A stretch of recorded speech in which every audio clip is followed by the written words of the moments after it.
Got that. Now it's going live. There's a big button says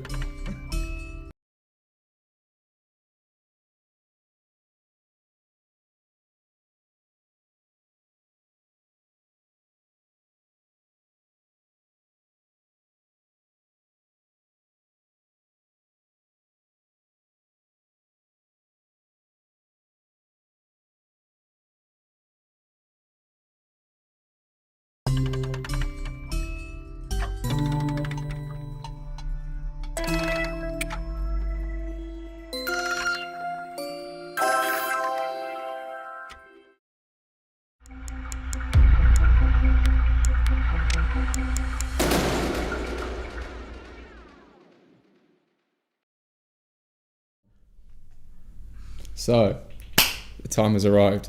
The first in-person, in-a-studio podcast. We're taking levels up, boys. We have Mr. Richard Wragg, the man behind Eryx gear, Danny Newman, Mr. Teki Fightwear, and Denzel Chibondo, soon to be Le Champ. So, a lot of things to go into in this. A fantastic setup. Thank you to Stuart and the guys at Purple Media, but also Chapel Studios to try and get these sort of things going. Much appreciated. Senor Wragg. So, you've got the shorts out now, new merch. Now, one thing about this I wanted to get into. It's much like myself with this brand. It's not just a podcast. It expands beyond that. You've obviously got the new shorts. You're giving away stuff to fighters. You're sponsoring events. You're doing a lot for the community. Where did this brand start with you from what you wanted it to be as such? So was it just a podcast and then see what's next? Was it a big overall arching thing? Where did it sort of come from? I'd love to tell you, right, that I'd done all this research and I was like, oh, there's a huge gap in the market. I'm going to do MMA gear. And I had this great idea to just start a business and take it off. But to be honest, it all just kind of happened by accident. So like during lockdown, everyone had a lot more time. Everyone was just chilling out, watching Netflix, whatever. Yeah. I'm sat there googling business ideas, trying to work out what I want to do with my life, and it just kind of fell in by accident because I'd ordered a load of training gear from all these different brands, like big brands as well. None of it was fitting right. Some of it was smaller, some of it was tight, some of it would like have one wash and ruin. And I was like, this stuff is shit. I think if I had a stab at this, I could probably do a little bit better than average. So let me just see where I can go with it. And then I had a real hard 6 months of learning. This is before I even got like an Instagram channel or anything like that. Going to local businesses, I thought I'd just go to this local printers and go, all right, I just want to have like a logo on some t-shirts. How do I do it? How much is it? And I was just met with like the absolute worst, like amateur cowboys, and had loads of learnings and bad experiences at the start. So it's not easy. You'll know, and you definitely know. It's hard. Yeah. It's hard graft to get anything like this out. And I thought, if I'm going to do something, I want to do it in a fun way, do fun stuff with it. I don't just want to sit at my computer doing Google ads going, oh, how many t-shirts did I sell today? Yeah. It's not really about that. I'm trying to build a brand around the community, have fun with it, which is why I followed in your footsteps, sponsoring things like the Battle Arena shows and a few more. Sponsoring fighters as well, because it's good to get relationships with people, have fun with it, and go to the shows as well. If we were sat here a year ago and I was going, I'm going to start a business, I wouldn't have thought I'd be here now going, oh, I'll sponsor some shows, I'll sponsor some fighters. I was backstage at the Battle Arena. I walked out with some of the guys I'm working with. Like, all these are just mad memories that I never thought were possible. But if you immerse yourself in the community, that's the opportunities you're going to get. And that's way more fun than going, how many t-shirts can I sell in a week? So I guess that's where it kind of started, and by accident and getting an order of everything else. Well, that's a huge thing in there. Something to appreciate, you guys appreciate the most, the word learning and how much sting was in that. So I've done a lot of learning.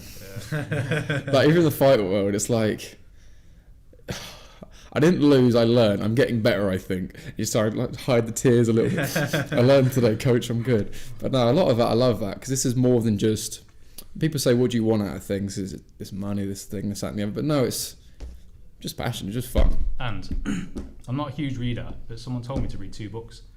One was called... I didn't, but one was called, it sounds quite nice. Oversubscribed, and that's talking about how to set up your business and create a buzz before you actually launch it. Yeah. And it talks about companies like Apple, and you know there's always queues outside Apple when they launch a new phone. Obviously no one's queuing outside my house to pick up gear, but I was trying to create a big buzz. So if you notice, I did social media for like 4 or 5 months before I'd even released anything. Yeah. And I think that really helped. It helped kickstart it. And the other one was Start With Why, Simon Sinek book. And I think I got 3/4 of the way through, and I was like, right, I know what I need to do. And the why was all the fun stuff. So why do I want to do it in the first place? And that really, really helped shape the business and where we're going, really. Well, this is something so important, because ultimately what keeps you going when it's not your day, when you post your new stock, you think you're so excited for, and keep refreshing. Keep refreshing. Yeah. We're going to get ordered soon. It's going to come soon. Now what? Know that feeling. Always there. Someone's gonna buy it. You were my first order actually, and it came through straight away, and I was like, oh my god, I've got an order. Who is it? I was like, oh fucking hell, it's done. But this is half the point, though. I can't be saying to everyone, buy my stuff, support this, support that. If I'm not doing it myself. And again, I wear the kit. Adam and Jordan wear the kit. You know, we all generally like it. Same with the stuff I spoke to Danny about my kit in the first place. I use it. I wouldn't make anything I wouldn't sell. I mean, again, this isn't one big advert. The whole point of this is who we are and how we manage to work together these different things. Yeah. And this is something we were so back and forth on, making sure this is exactly how we want things to be. Yeah, definitely. Like, regards of you and taking your step with your business, because again, you've had like just starting up to full time to now back to working another job on side of that. Like, how have you, I don't know, adapted Teki through the sort of times with COVID? Because obviously you had spikes and drops and bits and bobs. I mean, like I say, I started Teki in January 2020.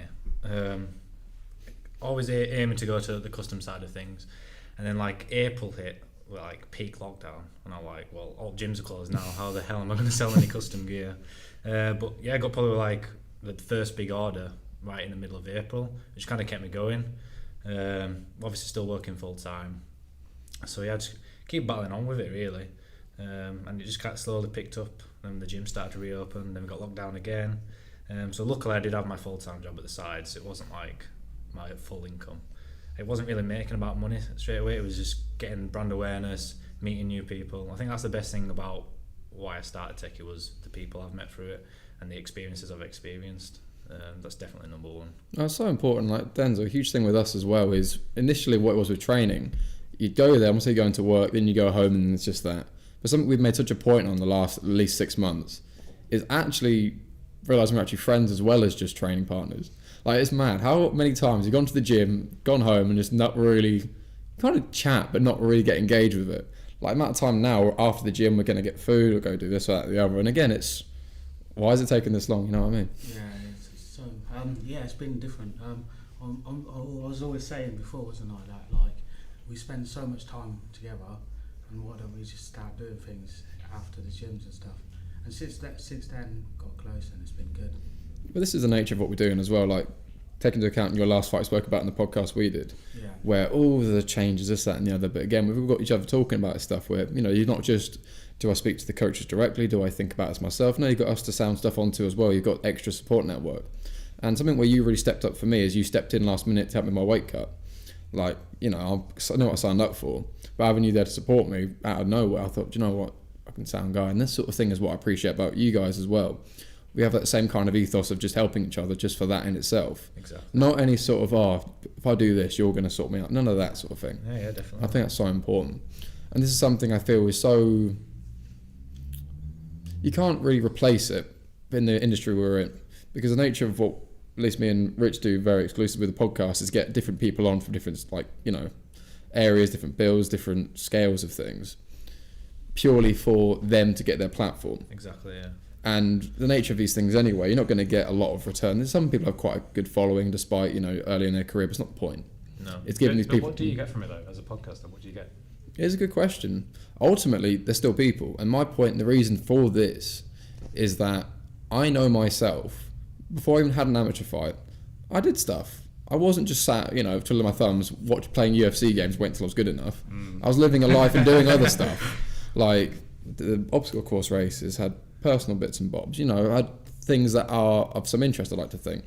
So to think I'd have to then go through almost the admin of achieving a certain title to get some recognition to be classed as then interesting, I felt was a bit unfair. And again, the amount of people I've had on who haven't even fought yet or have had their 1 or 2 fights or even a loss in their opening fights, still people, and they're still interesting, I'll tell you that much for nothing as well. I think it's just getting people's story across as well. Yeah. The personal story, not even just the martial arts story. Getting to know people before they even have a fight. I think it's definitely important for them and for yourself, isn't it? So just to get to know people. Well, definitely. And again, there's so much in this we could start going into. But regards to the community and the fight shows now, because now obviously they're back on, like there's one every week, and obviously we've got BMF on Saturday as well. We've got Battle Arena, we've got loads of different events going on. Where do you see your brand affecting? It sounds like a proper interview, doesn't it?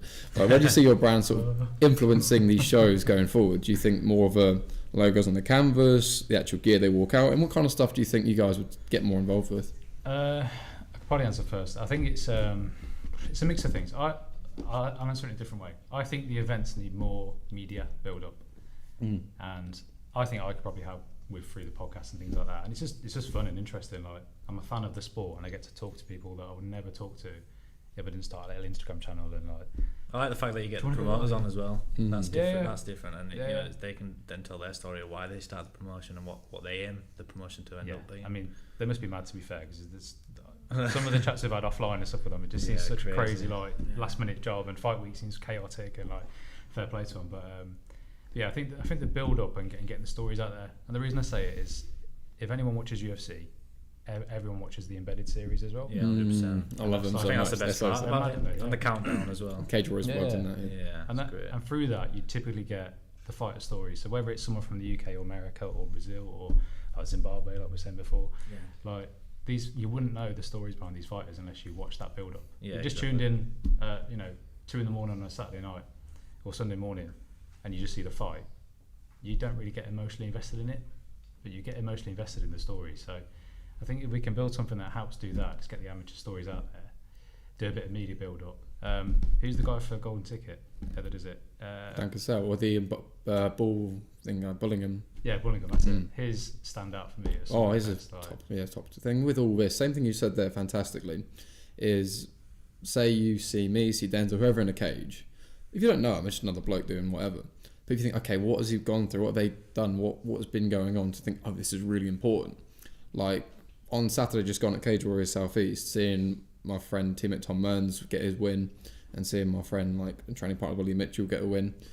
It wasn't just nice one, he's raw and tough, that sort of stuff. It's that real emotion, because the amount of times it's not been our day for their shows, whoever shows, and you get that real want for them to win, and that encouragement, that engagement. Same with anything. Without a sort of want to be there, it comes across. Like, the weird thing is, people can't appreciate this, is fights can get boring, which is a weird thing for it to happen. There's two people in a cage beating the shit out of each other, and you can still get bored. But someone who you are invested in, someone you care about, it could be a very slow fight, but you're engaged every single second of it. And I can't help but feel, again, with these embeddeds, or a version of it, like a media room. So, for example, Mike Owens, our man there, soon to be go to podcasting, doing like the Zoom like meeting room things for like PFL or whatever. Same kind of thing. Why not arrange an hour or so, or day before weigh-ins or whenever, for fighters just to have a little bit of a, here's how camp was, here's a set of questions or whatever. Yeah, like a little, just like a 10-minute quick. Yeah, I think that'll definitely help with building the fan base up for the fighters as well, because people will get more, engrossed in their personal life and what they've actually gone through to get to this fight, that they'll really want to support them more. Do you know what was the show you last fought on? It was in July. Yeah, July 24th. Yeah. That day, I know obviously it must have been more traumatic for you because you were fighting that day and the other guys that were fighting, but I can't explain how nervous I was when I got there. Yeah, I remember you saying, because I knew a load of people on the card, including yourself, and I was fucking anxious, man. It's horrible.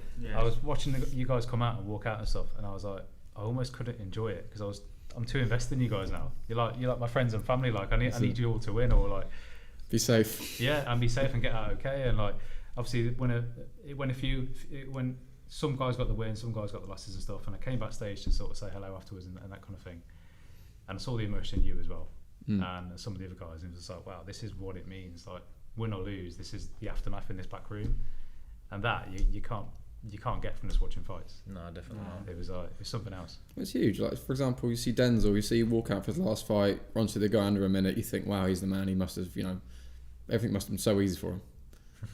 So you're weight above the week of your fifth opponent replacement after working night shifts and everything else going on. And yeah, nice and easy, isn't it? No one wants to smoke, do they, mate? That's why.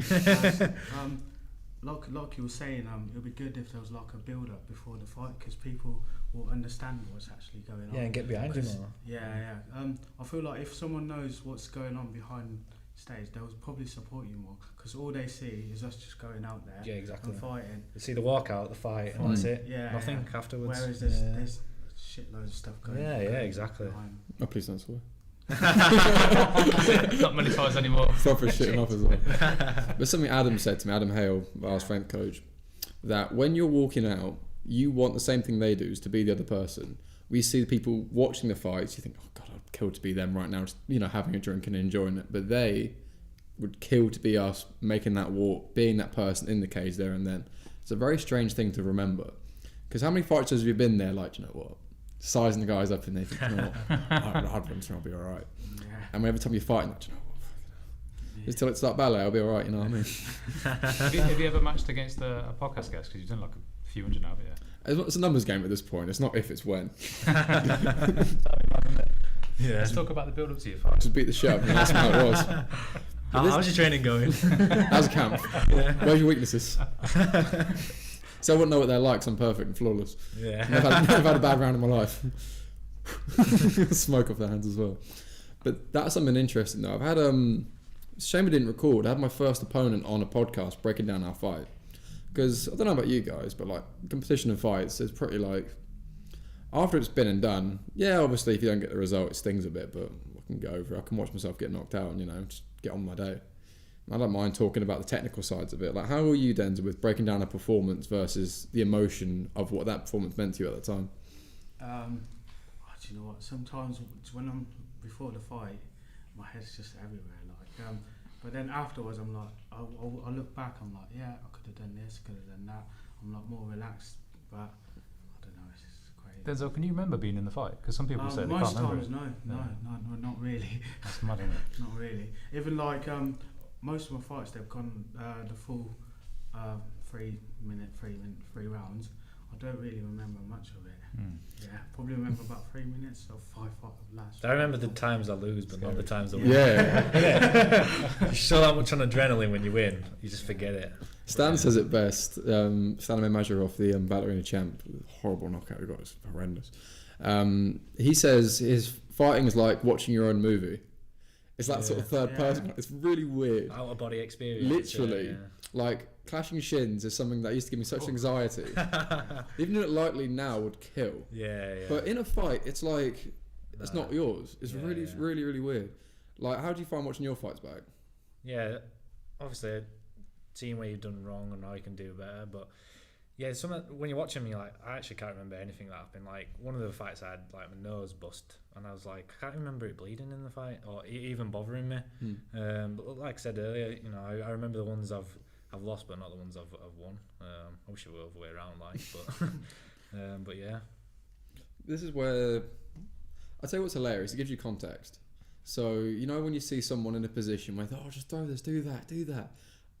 When you're in that position, when you're full of lead and just going to throw up at any given moment, no, it's not the same. I kind of get it. I kind of get why you're just hugging, why you're just stalling. Yeah. It's like that meme, innit, where there's a guy on the couch eating all the crisp, and he's like, "Oh, I'll just throw a overhand." Yeah. It's so different in the fight. It's so funny. It's like you do some dumb shit. It's like, I didn't want to do that, but I kind of get it. I kind of get being that, like, just lethargic, because it's such a weird feeling anyway, because it's not even just you're tense, because you're trying to emulate these things, but so we're getting a bit beside the point. So Teki as well, a lot of people use Teki, even though no, it's Teki. Everyone calls me Teki. Literally, everyone calls me Teki. Hey, Teki, you're sponsoring a lot of people recently as well. I mean, what's sort of encouraged that? It's just to give back to you know, the people who are supporting me as well. You know, I want to help them along their career. Whether, you know, to start with, it is just going to be free clothing, custom clothing. But I'm going to get to the point where I want to help them financially as well, because we all know there's no money in fighting. Nope. So even if it's just 50 quid a month, it's going to, you know, that can pay for their gym membership, or even like a sports massage, something that's going to help towards them competing. But yeah, I'm starting to add some grapplers now as well, because I'm going to start having some stalls at grappling events. So I think it's important to just be a bit more versatile with the sponsorship as well. Do you want to name drop a few people? Because it's not just anyone, is it? It's like, you've got some pretty good guys, to be fair. Yeah. Well, I've recently started sponsoring Ben Bennett, who's a BJJ brown belt on the combat base. Yeah, he fought Joe Herbert and Bammer as well. Yeah, he's a very high level grappler. Again, you know, he gets all his gym kit through me as well, so it's not just because I'm sponsoring him because he's done that for me. I feel like he definitely deserves a sponsorship, and it, you know, can help towards him. We've got some big Furkan Chima, Nick Hayes, Big dog. James Power, George Staines, #1 in the UK. Yeah, Aaron Slimane, who's a high level kickboxer. I like him, he's good, man. Yeah, he's really good. You know, he's aiming to hopefully get to one championship, because he's going to be fighting on that road to one Muay Thai Grand Prix next year. God, I've got some other ones I can't think off the top of my head. There's so many. The thing is, George Staines, I'll tell you what Yeah. reminded me of that. On Almighty, his title fight, you think you've had bad, he had someone, I think, either the day before or day of, in Ben Wallace, who stepped in last minute to fight him, over 3-5, 3-3, I think it was. 3-3s, I think. But Yeah. Ben Wallace's striking's beautiful. If you go on his Instagram, like, the things he used to teach, Yeah, It's huge following as well. it's so aesthetic. I don't know. Like, striking, I've never given it the same kind of, I don't know, tone. Like with jiu-jitsu, it can flow and be all this, that, and the other. Striking, I've always seen a bit more 100% entirely, switched on. Yeah. But to be a bit more flowy, play with it again, I think it's amazing. I think he should be proud of what he did against George. Oh, really? George obviously dominated him on the floor, but he didn't give up at all. So yeah, That was his debut MMA, wasn't it? Or did he have one? second I think. Oh, okay. I think it was his second one. But again, that much of a decorated striker. Yeah. But this is the interesting part. This is something where, even still being more vigilant on, is specific discipline training and MMA training aren't the same thing. And one makes the other one work. Like Denzel, like Danny.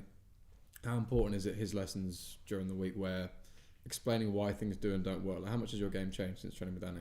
It's changed so much, because with Danny, what I like about Danny, he says, because with us we'll do like a boxing 1-to-1, and we'll do like a wrestling 1-to-1, and with Danny, what I love about him, he puts everything together. Yeah. He's like, right, in boxing you do this, but in MMA this is going to work, and it's different. It's just different to different coaches that I've ever trained with. This is where it gets quite hard to give MMA one-to-ones, because if you teach something in a certain way, there's so many, but in this situation maybe do, and this maybe not that, but this because of that. Again, there's so many variables. It's hard to say something is definitively right or wrong. Yeah. Like traditional boxing, traditional this, that and the other. So it is interesting. Here's a question for you guys. You're teaching someone MMA from scratch. Where do you even start? Yeah, exactly. YouTube. That's it. Stance. I'd start with Yeah. the stance Yeah. first. Get that right. Get your base right. Because it all comes from there. You got to think of fight starts from standing. So, but even like takedowns and shooting in, it all starts from where you're standing. So, yeah, definitely the base and your stance is where I'd probably start with a full-on beginner. So what do you reckon, Denzel? I reckon the same, because that's where it starts. This is a lot of thing where we've been doing this anyway. Like my one-to-ones have been doing a lot for the jab, that kind of thing, that rangefinder. This is something you sort of notice a lot. If you don't know your range, you don't know your striking, don't know your takedowns, all this kind of stuff, and it's building that foundation. Like boxing, I find is so important to learn as an individual thing, because that's very easy to. The bad habits aren't as bad. You see what I mean? Yeah. Jiu-jitsu habits, Yeah. they can start getting in the way a little bit. You can start butt scooting someone, like, I don't want to go too many analogies on that, people get upset, but including me. But it's fine, so we won't get too personal. Here's a question for you guys. So with all the ups and downs of starting the businesses, when you hit these moments of, do you know what? Let's just give it a miss. What keeps you sticking with it? People for me. I don't know about you, but I've had the days where I'm thinking, God, I could give up now, when it's just slow or things aren't going right. But it's just remembering the support I've had and how much people actually believe in me is what keeps me going, 100%. Yeah, but similar thing, mate. I think just the ultimate goal. So the ultimate goal isn't today. Exactly. Well, the ultimate goal was always be on the first Fisticuffs podcast in studio. So take that box. But the goal is not today. So whatever challenges you have today, they're almost irrelevant. You're gonna have loads more, and it's really cliche, but it's always you versus you. So if you want to do it or not. Yeah. And if you choose to give up, you can give up. But if you choose to keep going, you'll always make it work, or whatever way you want to go. If you want it bad enough, you make it work. I think Yeah. that's the same with anything in life. Yeah. Whether you're a fighter or whether you want to be in a higher position at work, if you want it, you'll definitely get it if you set your mind to it. So Do you know what I'd like to do as well is just reflect on the last couple of weeks on those. So like a year ago, almost today, I was going, how do you open Instagram again? Because I wasn't on social media. I was like a recluse from all this stuff. Oh, the dream. I miss those days.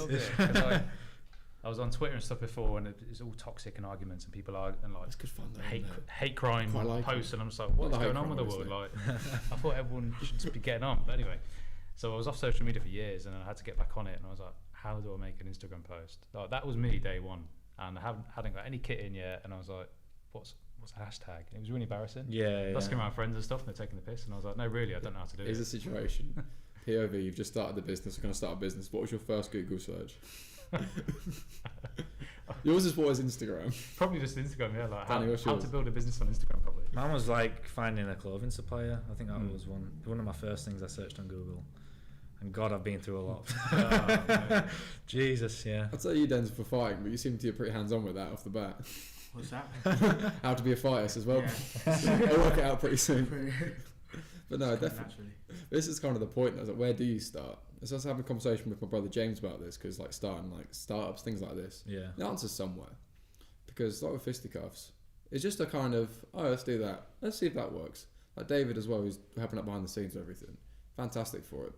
I come up with an idea. Can I do this? He's like, all right, we need X, Y, and Z. I'm like, okay, have we got that? Yeah, we need to get that. Okay, let's see what happens. I do a podcast. How did it come out? Am I happy with it?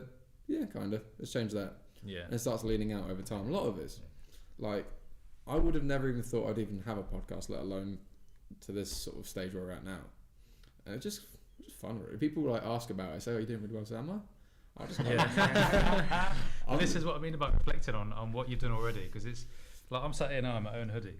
Yeah, yeah. Like, and it's a little bit weird when I look down and see the logo on it. Like, is this how far I've got already? Just like in a couple of months or a year? I think it's been 11 months or something like that. The weirdest thing for you should be people knowing who you are on your logo who don't know you personally. It's weird.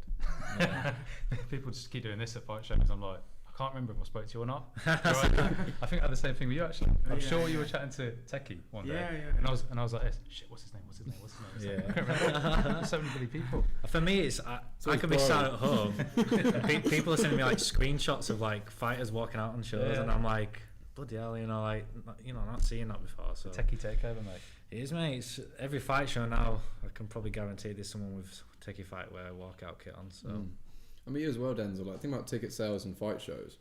Like the amount of shows early on where you struggle to sell a couple, let alone now you're doing crazy numbers. Yeah. Like, what's that transition been like? When would you find just finally getting some support and actual recognition? Do you know, this goes back to what you were saying about the build-up before the fight. Because before, I never really used to post or nothing like that. Yeah. And I used to struggle to sell like 10 tickets. And then the last fight, I started using social media like you, and it's crazy how many people, like I sold like over 100 tickets from 10. I was struggling to sell 10, like, and then the last one, about 100 people. People went mad when you won, mate. But James loves you, mate. Yeah. That's why he put it for the title. 100 tickets is mad though. Back to James. This is where this gets very important. Yeah. I feel we're starting to bridge that gap between business and customer, the fight show versus the fighter. This kind of gap. So, prime example, Denzel shows up to fight. He's not got enough tickets sold. Promoter says, you can't fight, see you later. Denzel feels hard done by, no context. But having these conversations with the actual officials, why this happens, you appreciate, okay, there's an overhead for the cage, an overhead for the venue, overhead for all these people. If we sell enough of these tickets per fight, we can then afford to make this, and so on and so forth. Then it's not, see you next Tuesday. No, it's, yeah, it kind of makes sense.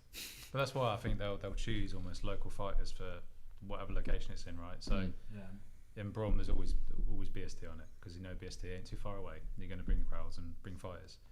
And like if you go to Liverpool, like the main gym's there, put the main fighters onto those cards. Back to that point, sorry. We were meant to fight in Northampton. I'm still heartbroken about this. I had a ticket, which I used for a bookmark now, July 3rd in Northampton, at the park inn around the corner from where I live. Always Birmingham. I always fight in Birmingham. No idea why. It got moved to, not Edgbaston, where was it last time? Bingley Hall? Bingley, yeah. It was a nice venue that though. Yeah, I thought decent. Yeah, I like that. Decent venue. Yeah. Decent size. Where's your favourite place you fought, Denzel? Probably that last one, the Bingley Hall. Maybe Danny. I've almost fought in 2 places, so probably Bradford, because 20 minutes from where I live, perfect. You fought in Donny Stadium, the one where Cage Steel is? No, I've been there to watch it, but not fought on it. That's a good, decent sized venue. It's tiered seating as well. It's really good. Yeah, it's a good location. Now, what shows have you been to? You like the layout there where they've done it? MMA. Well, either or really. I'd probably say the new Bingley Hall one. I was taken back a little bit when I walked in, because it was such a huge room, and I wasn't expecting so many people to be there, especially because we're in the pandemic. Same. I wasn't sure what it was going to be like, and then just seeing all the lighting they had set up, the big stage. I don't think they've always had that. From what James was saying, they didn't always have the 2 big stages and like the smoke machines and like all that production was like this is leveling up now. I like this. So I'd probably say that one. And then for boxing, I actually went to one this year at the Sky Dome Arena in Coventry. It was like an ice rink, but they put covered the rink, put a stage on it. A really good production. It was on like Channel 5 and all sorts, so like big money behind it. But that was a real nice like tiered seated stadium. And I thought I was sat there thinking, MMA is going to overtake this in a couple of years, and I'm going to be watching an MMA show here. Yeah, that's how I felt in there. It was really nice. What do you reckon for the future of MMA? Do you reckon it's going to go more IMAF sort of ways where it's all padding, all shin to try to be a bit more marketable? Is it going to be a bit more brutal? I don't think that'll attract amateur fighters though. You know, fighting in a rash guard and shin guards and not headgear, but you know, not far off. Yeah, they don't want to do that. You know, most fighters just want to bare shins, dome gloves on, and just throw the lever, don't they? I know I wouldn't want to fight in shin guards. You know, and I'd like it they restrict when you're grappling, 100%. 100%. So. I like it for an entry level for the more novice, less confident people. It's like yes. The way they used to do amateur was like A, B, and C class, and then it was so on and so forth. They've got that in Thai still. That's exactly how they're still doing junior MMA, which I think is fun. Yeah, you should wear shin guards there. You don't want the kids getting hurt. But once you turn into an adult, 16 and over. So what you said there is a fantastic point, but a hilarious point. You don't want kids getting hurt in an MMA fight. No, but I mean, seriously injured. No, this is my point. Yeah. You said perfectly fine, makes 100% sense. But this is the funny thing: it's protective equipment in a fight. Yeah. And then like we're bare shinned, kick each other in the shins, kick each other in the head, but you can't throw knees to the head, you can't throw elbows. But I can, all my body, all the power I can get. Would you reckon your right roundhouse kick is your strongest like kick, opposed to like a knee or an elbow or something like that? Yeah, but you see what I mean? I think I'd rather get kicked in the head than get elbowed. I don't want either, if I'm honest with you. Yeah, but if I had to choose, it wasn't enough. Depends who's doing it though. It wasn't a threat, don't worry. I can't get that high up anyway. So I don't think it's going to go that way though. I think the IMAF stuff's got its place and it works. Yes, and exactly. It's good to go get a bit of experience before you move into like amateur ranks. But if you look at like all the big shows around the world, they're all getting bigger. The UFC is the biggest it's ever been. One championship is the biggest it's ever been. That's expanding into Europe, and they're talking about UK shows as well. Like a UK show for one championship would sell out like that. Yeah, it would. Like they're moving into American maybe end of this year, aren't they? They're not messing about, and that's a wicked show as well. But they're obviously like the elite ones. Yeah. And if you look at the amateur shows, that they're banging out. There's a show every weekend. I can't keep up with how many shows are going on right now. Almighty next year have 12 shows. I think under Cage Warriors, Almighty now are probably the biggest UK promotion. Nationally, they've got 3 different cities. I think. Liverpool, Barnsley, and Newcastle. Is it so? That from a promotion point of view, that's great because he can get local fighters from them cities then, and he can sell out. And he is obsessed with the sport. Yeah, Wragg, who runs Almighty. Ray Thompson, he's at every show, everywhere. He's always posting, like, even if it's not his. Yeah, he supports other shows. Proper show. Everywhere. So what he did as well. Leon Arms, an amateur, I think his debut, stepped in last minute. He gave him, I think, 200 something quid or something for like a last minute bonus or a bit of a thank you. I thought, thank you. know what? Yeah. And did you see how much it meant to him as well? I'm sure they took a video of it, didn't they? Yeah. Leon Arms is the funniest bloke. He's with the Hardbooks as well. They're hilarious. I tell you what he said to me. He went to corner, I think Harry or George, probably both of them, fighting that trilogy. First time down in London.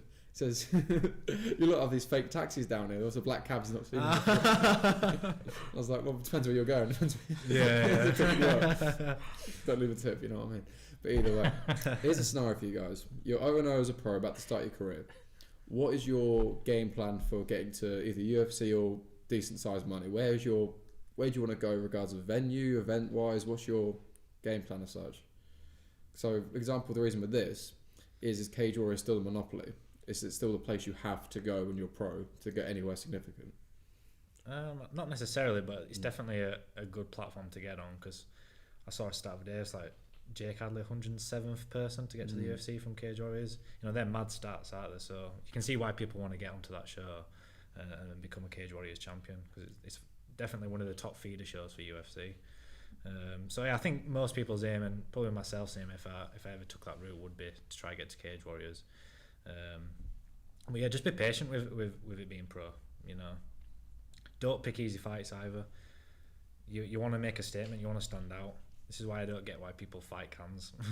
It's a big thing I'm against. Oh, we'll get there in a second. I know, That's a huge tangent. We'll stay on Jake Hadley a second, obviously training partner Denzel as well.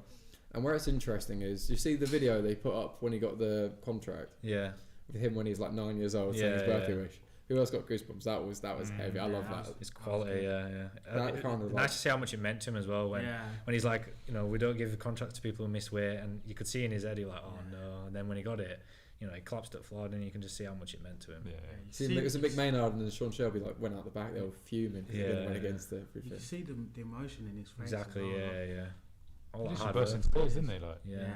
He crying before he even announced it, wasn't Yeah. it? Raw emotion, that. But that's even Good to more see. impressive because someone like him, who's always got the bravado, who's always got the thing. I met him personally, Sam, but when he's there on the actual show week and he's been trying to, you know, big dog everything, but to then be actual human, actually be raw about everything. Do you know Yeah, what it's meant to the exactly. absolute world? Yeah. So much of the time, like when Jordan like cried when he got the belt, and like Sam as well. All these people, you see actual. Yeah. They're not just this person; they are an actual person who's got this kind of desire, this kind of dream, this kind of passion, and now it's that step closer. It probably touched you a lot more with Jordan because you know him, but on a personal level, and you know how much work he's put in. So yeah, I can imagine that meant just as much to you as it did to him as well. Well, this is kind of it. I don't want us to become the Jordan Vichenik hour as it tends to be sometimes. I have a habit of that. But again, seeing him through different stages, like I joined BST when he was preparing for Shah Yusuf, his second pro fight. Yeah. Den's obviously known him for longer as well. But seeing his maturity, seeing what he's gone through from personal point of view, his development, and again, what this means for someone who is so invested. And this is why we get choked up as much as they do. Because if you just, say like a white collar MMA fighter or boxer or whatever, you kind of just go to work, maybe train if you fancy it, don't go to the pub this weekend because you've got a fight in a couple of weeks, and then you show up, you have your scrap, oh that's very nice, we go out for a drink at the end of that conversation. Yeah. That's not me, that's not Denzel, that's not any of the guys who we're training with, that's not any of those people. It's live and breathe everything. We're doing 3 sessions a day, we're so stressed we're not doing the 4th. Yeah. That kind of thing, like it's not enough. It's always that sacrificing. Again, there's I'll compromise relationships, family things, all this stuff myself, and that's just an amateur level. Yeah, exactly. To get to pro, again, I'll obviously want to say what Jordan's had to go through, everything else, but again, so you see him get the result. It's not just the belt, it's not just the purse, it's not just the opportunity, it's just what that milestone is. Yeah, exactly. A huge thing I'm big on is milestones. This is why we have these kind of conversations, talk about different bits of kit you release, different people you work with, you know, different fights you get to, even actually getting to the show, because obviously we've had things where people pull out, it's risky last minute replacements, all these different factors. Obviously you got things outside of training. These milestones are like, do you know what, let's just enjoy it. Because you got to think about how many times is it, oh we've had this fight, when's the next one, everyone in your ear, when's the next one, you get back in there All soon. the time. So let me eat some food, I'm starving. I just got kicked in the face, let me sit down please. Get some dubs on Warzone and we can catch on with life again. It's so important. And the initial point there about can crushing and the recycling plant, that some shows I'm not going to air, but they know what they do. Yeah. But I can't help but feel it's almost like pro boxing route. Like, Rich, you see a lot of boxing as well. How do you feel with, say, like we said in the analogy with the pro 0-0, about having 2 or 3 give me fights to then get on a bigger show and get a bigger platform? Where do you feel with that versus the ethics of it? So I would say it's a bit different to MMA. So in MMA, typically at amateur level, most shows the best are fighting the best. Yeah. And you'll see this on a lot of shows, right? Almighty stand out. They will just go, right, who are the top in the UK? Exactly. Right, you're fighting. Very well matched to that show, definitely. And the fighters are bang on for it as well. Like, Yeah, I'll yeah. fucking fight him. They game that, and I love that. Whereas in boxing, there's almost like an old school route of let's pad your record a bit, get you 3 or 4 fights. It's to walk around with a 4-0, but it's also to get you in the mentality of fighting. Exactly, so yeah. the walk out for the shows, walking into the ring, the nerves, how to deal with it all.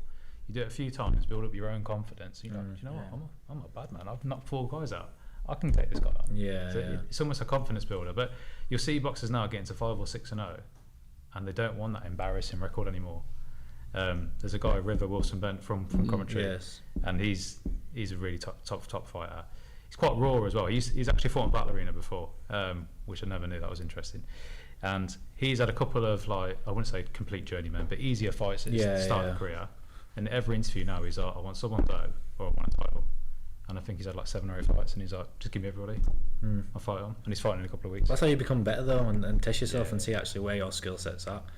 I don't, especially at professional level, why do you want to fight someone who's like 0-42? And you're not gaining anything from that. Yeah. And then celebrating afterwards. And he's been on cards where there's a bit of bad beef with a few other fighters. Yeah. And he's almost saying, well, why would I want to fight you now? Because you're fighting someone at this show who's like 100 whatever. Yeah, exactly. So I can't remember all the fight stats. So I'm definitely all wrong, but Yeah. But the that's the point. principles are the same sort of thing, and this is where I get frustrated with it. But I feel where we're obviously the wrong way the most is selling tickets. all of us grafting, trying to get our own source of income, feeding families, this, that and the other. If I say to you, Rich, I'm going to charge you 40 English pounds to watch me beat someone up who doesn't want to be there. Yeah. I want to take that money out of your pocket so I can build up my career for a fight that I'm not even fussed about. You're not even going to look at me the same way. Whereas if I say, do you know what, I appreciate you doing everything you're doing, I'm grafting, this guy's coming from my head to make sure I'm on, you respect what's going in there. And I feel with amateur we've got that sort of, that initially we're saying have the padding to get yourself comfortable. That's what amateur is. I think Clocky T, Steve Hooper said about this. Amateur is a way if they don't have to pay you. Yeah. Because a fight is a fight. Yes, the gloves are different. Yes, the rules are slightly different. But a fight is a fight. And you have some elite, I'll say elite amateurs that we've got. Like Teddy Stringer stands out as one. George Staines is another. Denzel Chibondo stands out as another one. And what I've heard from Jake Cross said this. You get amateur professionals and professional amateurs. Yeah. And like you say, the George Staines, the Teddy Stringers, Liam McCracken's. These guys are professional amateurs. These guys are already training like professionals at their amateur career. This is why they're the top amateurs. And when they're turning over with obviously a good record. But you can look at some really good pros now who've got like a 5-5 AMI record. Yeah. And like they learn those lessons against good names as well. You see like professional fighters who are now pro. In those amateur fights because they were fighting the best. Exactly. Yeah. So I've lost 5 times, but now I'm pro. I've learned. You start again, don't you, when you go pro? Yeah. So Matt Barner, for example, he's middleweight champ at 10-6, 10-8. Yeah.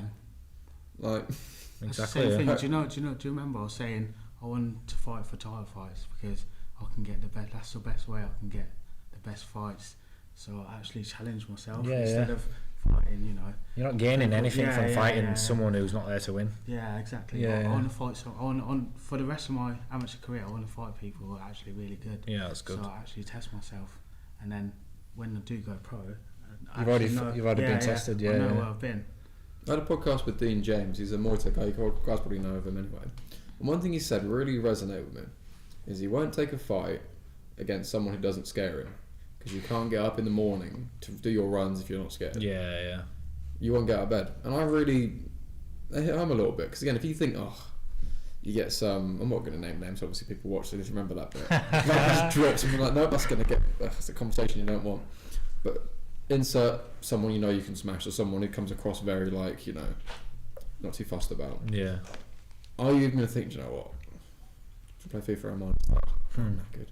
Then you get a whole fighter thing of getting a bit too comfortable, pretending you're like, oh no, my body, I need to just rest now. So you don't have that drive for it if you think, I'll just walk over them easy. But if you're thinking actually they're going to put a good fight up, or like you say, I'm scared of them, then you're going to do all you can win that training camp to be the best you possibly can.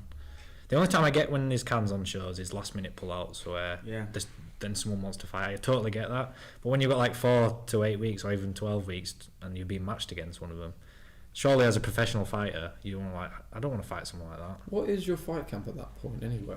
Yeah, exactly. You're just training, innit? It's surely much excitement in that. I don't think. No, exactly. Surely the peak of everything from there to then to crash afterwards is almost completely pointless. Yeah. Like, that's why I don't get it.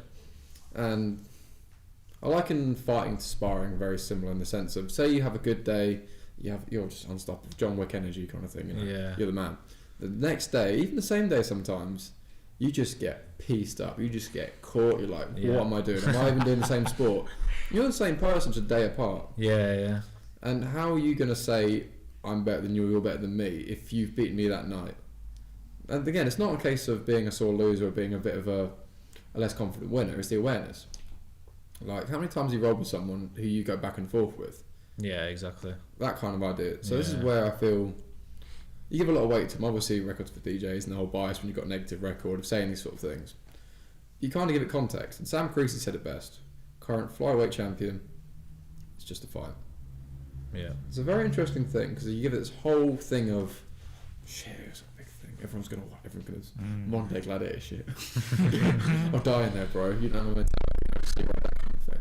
But it's like after those, 3 threes, all right, who's on next? You look outside. Oh, the sun's still there. Now what? It's a very sort of refreshing sort of point where you're like, this is actually fun. Because I remember having a podcast with someone only, from Gracie Barha thing, Derby. She had a great fight, Lexa Rook as Yeah, well. Lexa Rook, yeah. Great fight. But something she said in the podcast with me, game changed my camp at the end of it, was it's just so much fun. I thought, oh yeah, I actually want to do this. Like, Denzel, how many times have we been like, do you know what? Yeah. We fight in a cage. This is not normal. No, it's not. It's pretty mad. We have to remember to have fun at the end of the day, because we do love the sport at the same time. That's why we do it. It's addictive, And, isn't it? and we do. We sometimes we used to get frustrated with training. Yeah. Are we training too much or are we training too less? I was like, Dan, let's just have fun. Like, Yeah, still, yeah. it's fun. It's a hobby. No point in doing it if you're not having fun. Yeah, is there? yeah, So- yeah. But it's having that kind of reminder, and this is that weird line of a fight camp. You're serious, but you're also relaxed, but you're also serious. But that weird. Yeah. I can sense it off you when we were texting. As soon as you go into, I think maybe there's a few of our mutual friends we've got, I can't remember them all, but as soon as they go into fight mode, they're different. Yes. Yeah. And I almost keep a little bit of distance and just let you Yeah. guys get on with it. Like, That's hilarious because we talking about all sorts of nonsense. I'll talk in the usual way, waffling on, but whatever. But as soon as you talk about fights, so I'm going to cave his head in. I'm like, what?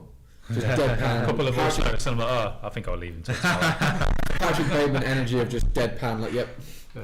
Got to return some videotapes, and that's the end of that. So we'll do a couple of little quick fire sort of questions, this sort of thing anyway.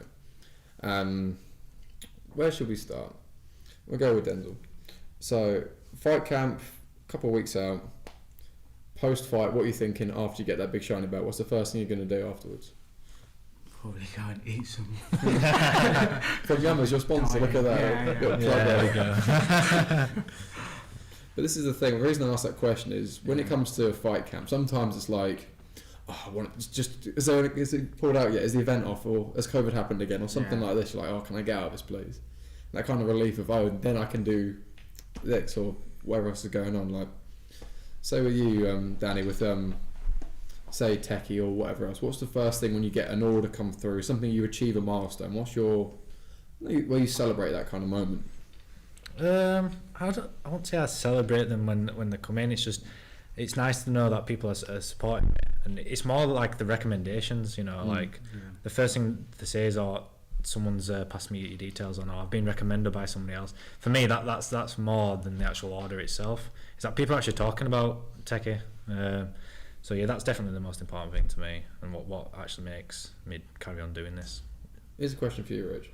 What was the biggest compliment someone could pay you for your business? Order something. Literally, genuinely, flipping as it is, genuinely. Yeah. There is that. There is obviously supporting it, because obviously the money that goes in is all just reinvested. Yeah. Like, this is not my day job. This is like I think we said before, like a passion project, right? And I wanted to go a certain direction, and the only way it's going to get there is people buying into it, literally buying into it.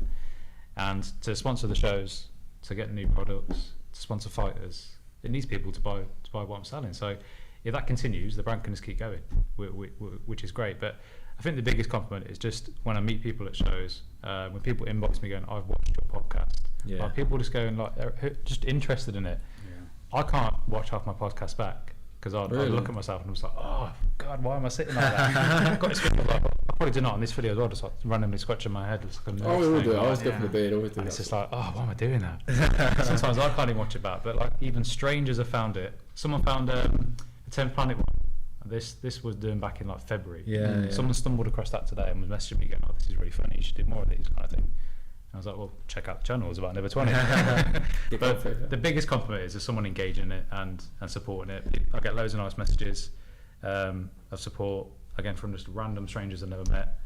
I'll go to a show, meet some people, they'll message me a week later with opportunities and come down the gym and train with us. And I think that's one for me is I always go meet the people who order from me, especially like gyms and that, and they're always offering to come down and train. you're the reason for that petrol crisis, man. You're always up and I have travelled a lot, but for me it's building that personal relationship with each and every one of them, because you build a relationship with a person, not a company, don't you? So for me it's building that personal relationship with everybody who orders through me. I think it's definitely important. Interesting with us anyway. Obviously, the whole thing started from a raffle. Yeah, it's crazy. Isn't Literally, it? you've had like a £10 entry, £100 worth of kit to win. Yeah, something like that. Yeah, 10 numbers. That's all I did. Literally. £10 a number. Yeah. And I got it, and I was like, oh, sick. I thought, oh, get this. A copy. The Fisty shorts were initially copying Nick's. Well, no, it was your T City range. That's what it was. TC, yeah. Playing off of that kind of thing, and here we are now. But this is kind of the point. Both with a passion for the sport, Exactly. throwing ideas about, and just seeing what happens. Like, I'm not going to go into detail how we managed to fund for Lee's kit. the socks that never were, but either way we'll get there. Yeah. Things like sliders and bits and bobs, and just trying new stuff. Exactly, yeah. It's having that, not recklessness to do it, but more the excitement. Because always, overthinking, think, oh, say the gloves, for example, on the table here. New ones coming from Teki Fightwear, everyone, pay attention. Yeah, these bad boys. The whole idea is, oh, do they have to be red? What about blue? What about this? What about the other? And you start getting so overkill trying to make sure you're doing everything you need to. Exactly, yeah. But until you get literally a sample or something, some step, it's like, now what? This is what people don't see. Is the mate. money behind getting I have boxes and boxes of shit samples in my house.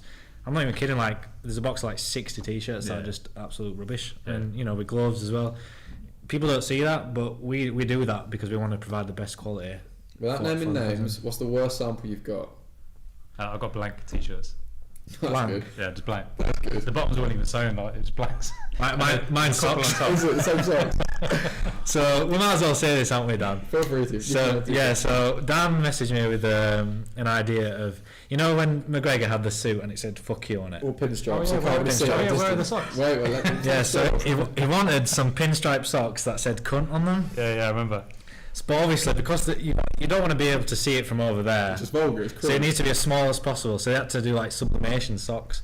Now the material they made it with was like a bandage It was like material. gauze. It was horrible, and they weren't even like the shape of a sock. It was just like a straight it's line. like curves. It's just a straight line. It's like not even a golf sleeve thing. Yeah, just straight down on it. So I sent him like one pair, and he's like, what are these? They're absolute shit. And I was like, I know, mate. It's He goes, hilarious. I've got a box of 100 pairs at home.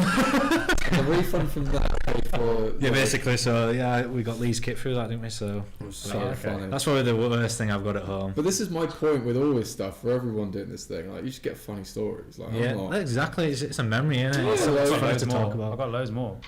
Honestly. go on. Give us You one. spent a fortune on you, mate. Well, the funniest ones is probably I got some training tops which were like they'd mixed up the length and the width. It's like In the box, and I'm buzzing you, and I Showed Fightwear. started doing these things where I like, right, I get the phone to I think my missus or my brother at the time, or maybe I was doing it myself, can't remember, and I was recording like, I'm doing an unboxing, kind of thing, yeah. Opened it, Well, that was okay, it. and no, I was gonna say. I didn't post it. that was live. That didn't fucking had even. about 48 hours of getting stressed out. I put the top on, it was like, Crop hang on top. a minute, what's this? This must be a one-off mistake. What has this guy done? And he just mixed up the size chart. And then, Imagine printing that, thinking, do you know what, this is. listen, mate, these guys do this every day, day in, day out. And Yeah, how did they look at that and they're still send hassling it? everyone on Instagram going, we can do kit, we can do kit. And you get Hello, someone Sam that's Adam. like, Do you want to buy Fightwear? Oh, Big mate. J suit karate gi. honestly, when Yeah. they come through. Tie shorts, which are as like go further past my knees. Basketball shorts. Yeah. But like, I provide a size chart, so I say make it exactly like this, Yeah. and they still don't listen. But like, I've had endless. Like, you probably have to go through 10 suppliers. 9 are going to be jokes. We probably should record this. It would make good content. Yeah, definitely. 9 shit ones, and you find one good one. Yeah. And then the one good one can still be a bit off on like delivering on time, Yeah, communication. Or certain type of product. Yeah. Yeah. Or they put the prices up, and you're like, I'll go through that rigmarole again. Yeah, So it tell is me about graft. that. That's the hardest part of business is suppliers. By Yeah. far. It's so funny. 100%. Denzel, what do you reckon is the hardest part of fighting for you right now in a fight camp? I don't even know. It's quite a lot of hard It's just bits. for me in the fight camp, it's just balancing like work and life and all that. I think that's the hardest part for me because I'm still trying to work full time in order to do my business is what I'm doing. At the same time, I have to fight as an amateur. Like financially, and then you have to pay for all these to have a good camp. Anyway. Yeah, it's not cheap, is it? Yeah, you got to pay for all these one-to-ones. And everything. I think that's the hardest part for me. If I had a lot of freedom, I'd love to have a lot of freedom to just train and do the one-to-ones and just have to fight. But then, like, you got everything on top. Yeah. It's the overheads, isn't it? Again, you've got other commitments outside of all that as well, and then Yeah. maintaining all these things. Like the way I explained that is like with the last camp we had there. My one where I'm building the PTs up, building Yeah. the podcast up, and also preparing for a fight, because a fight camp versus normal training are very different things. Primarily mentally, because again, you have to give it that focus, that stress is looming. Like, not going to training tonight, I'm going to sleep just fine. If I've got a fight camp and I've got 4 sessions booked in and I do 4.5, it's like, why did I do that last bit? I'm just a pussy, I'm going to lose. Like, maybe just But this is the whole thing. I've managed. Okay, right now my focus is this. Like, for example, with PTs right now, that's my number one priority. Podcast works in quite nicely with that. For this example, now training outside of that, but ultimately that is the current focus. Once that's done, like you said there, you can then have your balance, your base to then do the other things. Because yes, it's a passion. Yes, it's something you're going to do as a career, but passion don't pay the bills just yet. And hopefully we'll soon. We're getting there. Speaking of passion paying the bills, obviously going back to working full time and I'm trying to find time for Teki. How are you finding that? Obviously you've got other commitments outside of work and passion. It's definitely hard because Teki is still growing and it's grown from last year to this year massively. But when I went full time, it wasn't out of choice. I got made redundant. Same. But I thought to myself, you know what? If I don't give it a go now, I might regret not giving it a go. So in my head, I knew it was early, but I gave it a go anyway. And for about 3 months, it paid the bills. But at the end of the day, I've got a family to provide for, so I have to do what's right. The time will come where I'm doing Teki full time. I've always said to myself since the start, I've just got to be patient, and the time will come. But yeah, it's hard with training as well. Trying to work full time, do Teki and train, and do stuff with my family. There isn't enough time in the day, so yeah, it's mad. But the time will come, definitely. Well, with you, Rich, for Eryx to go full time, obviously I haven't even mentioned it before. What would you need for that to be that next step? I think it's a weird one because I always think, what if I did this full time? Where would it be now? Because you've got all these distractions, like you were saying, so many. Yeah, definitely. The distractions are very much the tone of it. What fighter could you be if you didn't have everything else to do? If you focused 100% on it, you'd be obviously better, wouldn't you? Yeah, 100%. And obviously with a business, if you're going to put 100% into it rather than 30 or 40% of my time, then it's going to be 10 times better. But I think it would have to replace the day job in terms of income, paying the mortgage, exactly, yeah. Like the kids' nursery. Fucking hell, that's just I know the feeling, mate. because people For you might rash guys sprinting. look at these Instagram channels and go, oh wow, like Teki Fightwear, Eryx get these must stuff like factories and shops. Well, how many people have got walkout kit from me now, and people are wearing your training gear. From an outsider, they probably think, God, these guys are killing it. But we're not killing it. We are making money, but it's not enough money to live off. No way. So, like I say, your time will come, my time will come. We're only at the start, mate. Yeah. It's like you said obviously you grew in the last year, but you've done it about 2 years, haven't you? 2 years in January it will be. Yeah. But the turnover from last year to this year has over tripled. So Mad, mate. crazy, yeah. Good.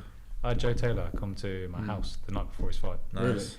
We're texting back and forth, a few of the BMAC guys, and they were like, grab us some kit and we'll wear it to a few of the shows. I was like, okay, sweet.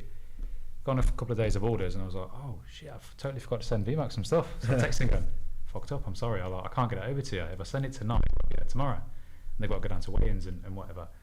And Joe was just like, I'll come and get it. I'll drive an hour to yours, pick it up, and drive an hour back. The night before his fight, I even felt bad going, are you sure? Do you really want to spend your last night doing this? And he's like, yeah, cool, no problem.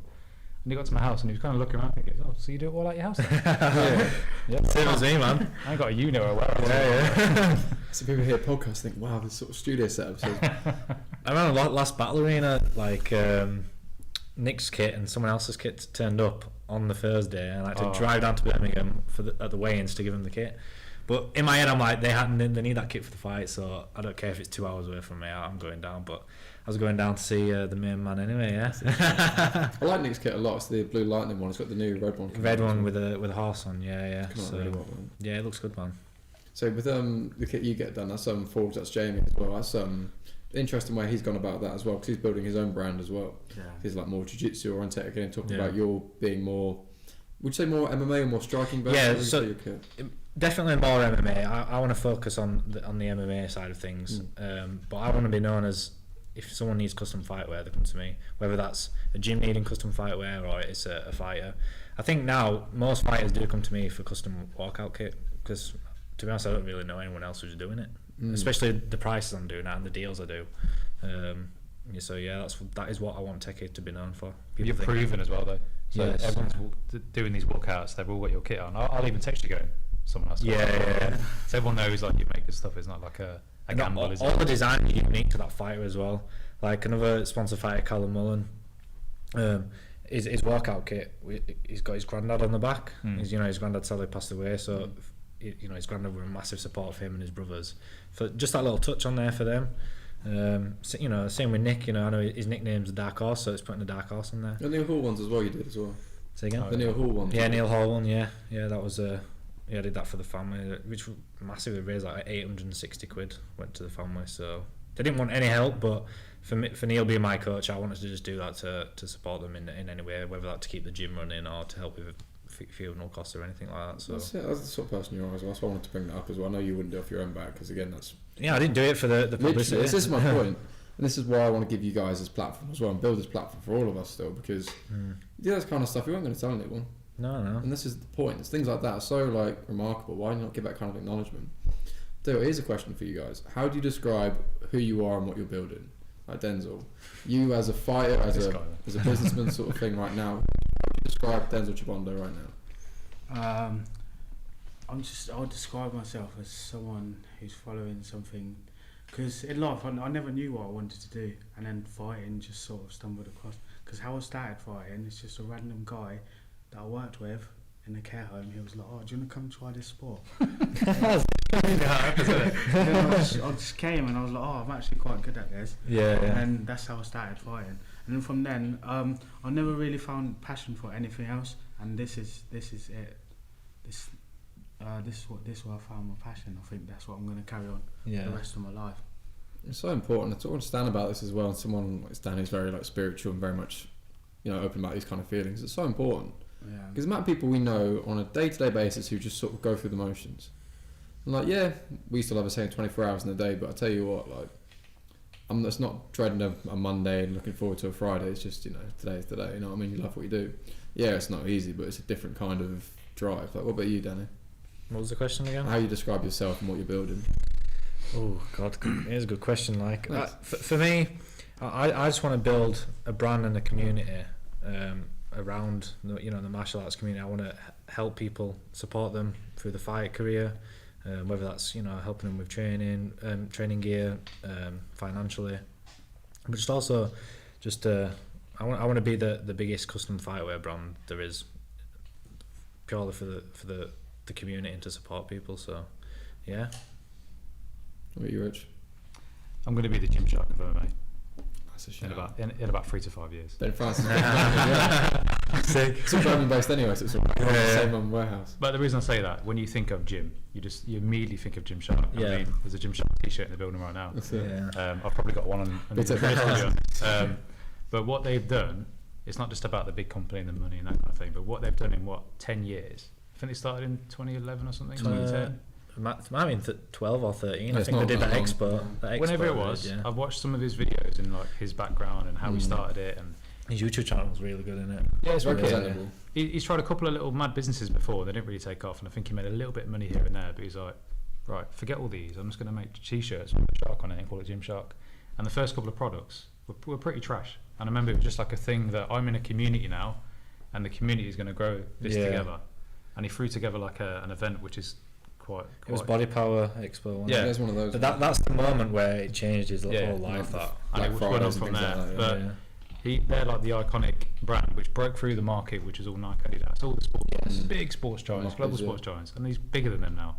And there's another company, Boxroll, which are from Coventry as Yes. well, Yeah. do really good stuff. I wear loads of their stuff as well. Yeah, it's cool stuff. That. And they've been going since 2017. And Is it 2017? yeah, Wow, so that seems so young, doesn't they it? might have had the ideas before it, but Yeah. you know, if you look up the companies and stuff, that's roughly when it started.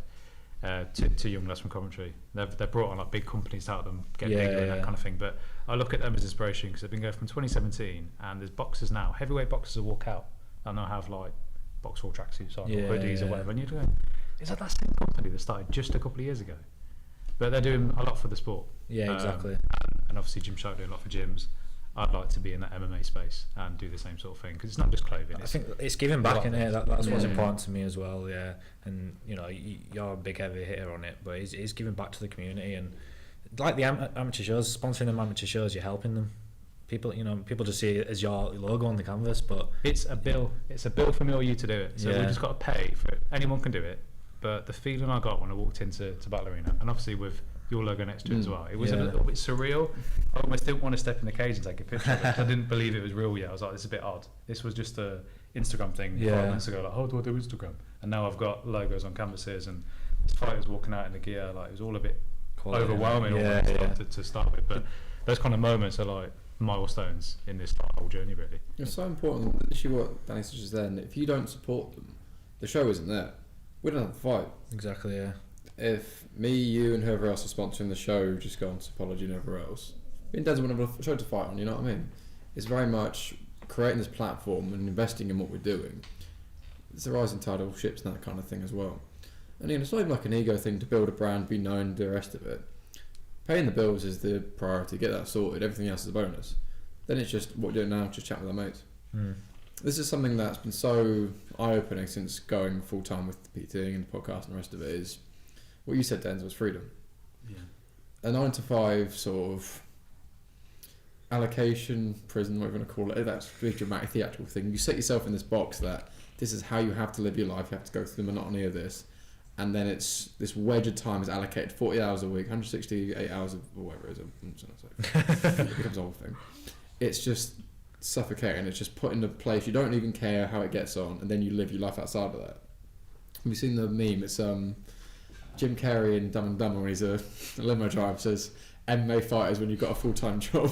So this isn't my real job actually. It's that kind of thing. It's like, oh, I'm down here, I work at Sainsbury's, but I also fight. Says no, I love MMA, and this is That's so true, mate. And when I see fighters that I've been watching, almost like admiring on the amateur scene, and they post a couple of selfies in like their Tesco gear, I'm like, Jesus, this is like just a regular person stacking shelves.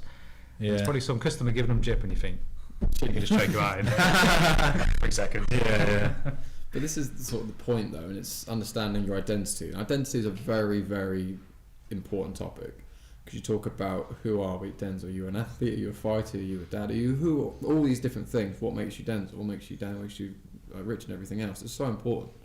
And this is why a lot of what Fisticuffs is I don't like categorise myself as a fighter, and obviously I find it quite cringy off the bat anyway. But what the brand is, not just a podcast, more than a conversation, because it's so many more things. Exactly, yeah. And I don't know what else it could be. I don't know who else I could be. And this sort of expansion about what you chase your passion, things that you care about, things you give back to, these sort of things are so important to give yourself that open label. Like in MMA as a prime example, I'm a striker.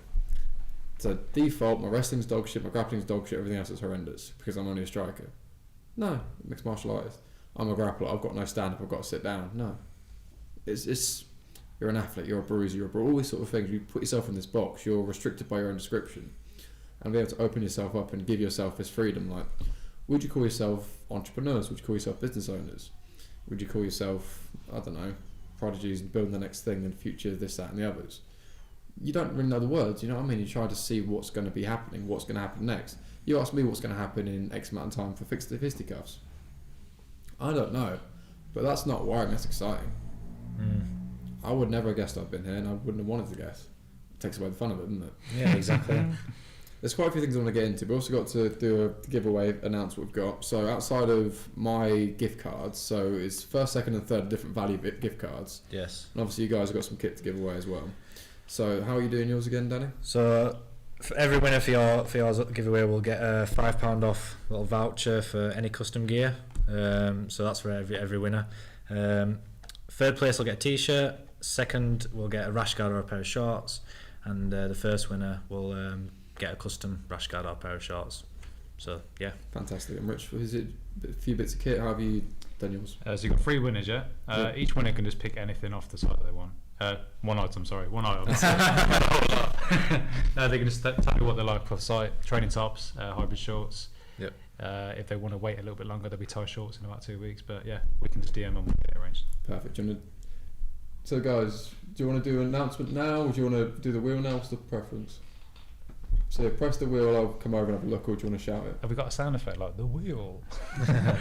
Either way, whilst they're sorting out, we'll just sort of waffle amongst ourselves, sort of thing. So you can spin it now, yeah? Spin through, it's a sort of like, chance of sort of channel. Stuart won it. So our producer, no way. Stuart's won it. I'm going to call bullshit regardless, just anyway. So we'll call him number 3, he's third. So we'll spin again, just out of. Just Stuart's name, isn't it? Yeah, We weren't going to tell you. well, Stuart's third place, so and who's second? Adam Hale was number 2, fantastic. Nice. And who was number 1? What about that?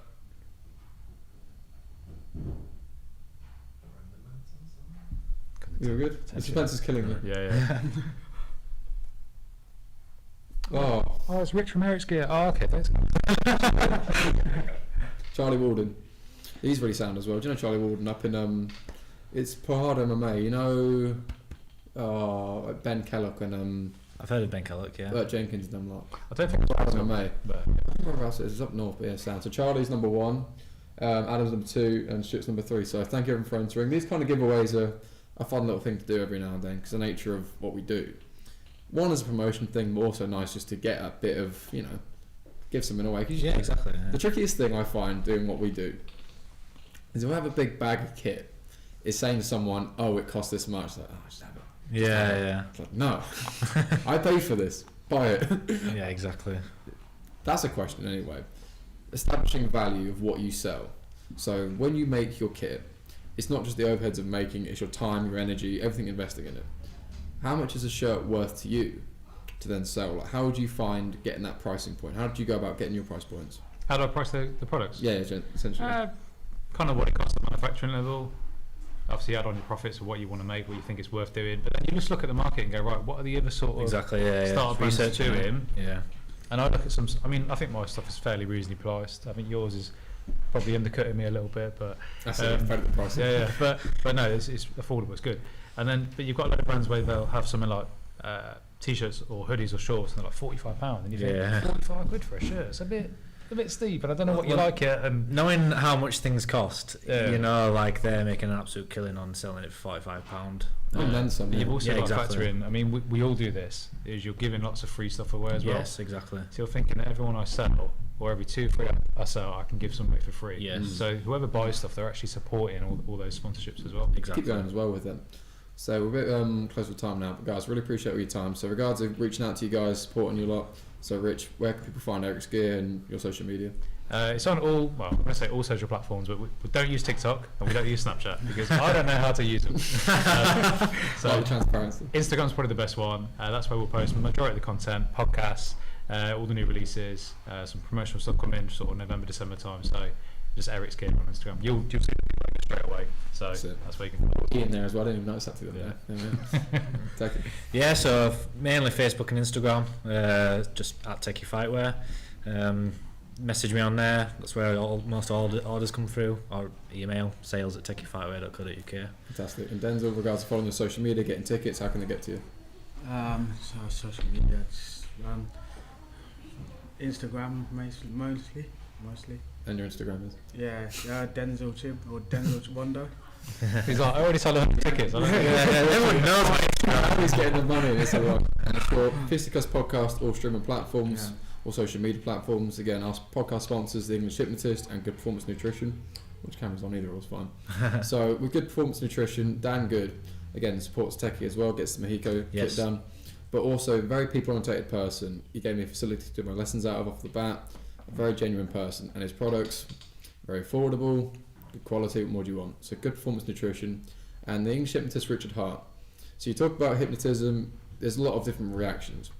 Again, I put my money where my mouth is. I work with him this last camp, and that kind of support network, it's a very hard thing to value outwardly. It's something you can really appreciate yourself. It's something you should at least have a conversation with to appreciate what this can do for you. Because mindset in fighting is everything.